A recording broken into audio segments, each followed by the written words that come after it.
दुनिया की हर लड़की को ये बात मालूम रहती है कि कभी भी उसका बलात्कार करके उसको मारा जा सकता है।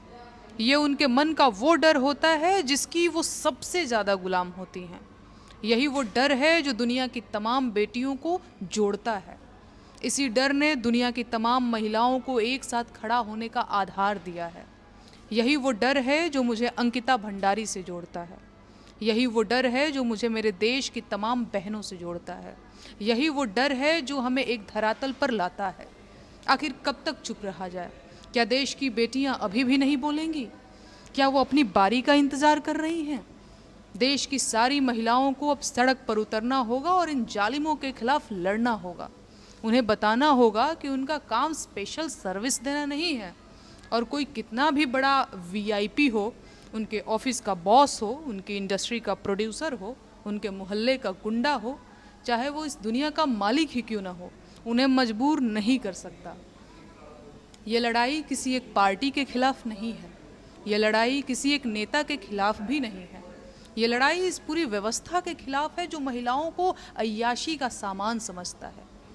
ये हमारे आत्मसम्मान की लड़ाई है। ये एक इंसान के रूप में बराबर समझे जाने की लड़ाई है। आखिर कब तक इस देश की बेटियां डर के साए में जिएंगी? कब तक बलात्कारियों को पैरोल पर रिहाई मिलती रहेगी? कब तक सरकार बलात्कारियों को संरक्षण देती रहेगी? इस देश की बेटियां अगर बेखौफ और सुरक्षित रहना चाहती हैं तो उन्हें संगठित होना होगा। उन्हें धर्म, जाति और वर्ग के बंधनों को तोड़कर अपनी महिला होने की पहचान को तवज्जो देनी होगी। जब उनके दर्द, उनकी समस्याएं, उनकी चिंताएं एक हैं, तो वो खुद अलग अलग धर्मों, जातियों और वर्गों के बंधन में क्यों बटी हुई हैं?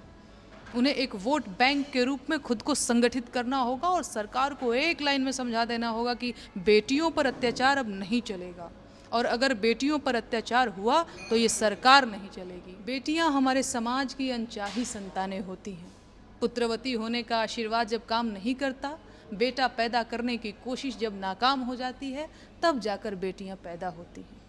उनके पैदा होने पर सोहर नहीं गाया जाता, माथा पीटा जाता है, और अव्वल तो कोशिश की जाती है कि उन्हें पैदा ही न होने दिया जाए। देश के तमाम हिस्सों में तो नवजात बेटियों को जन्म के बाद मार भी दिया जाता है।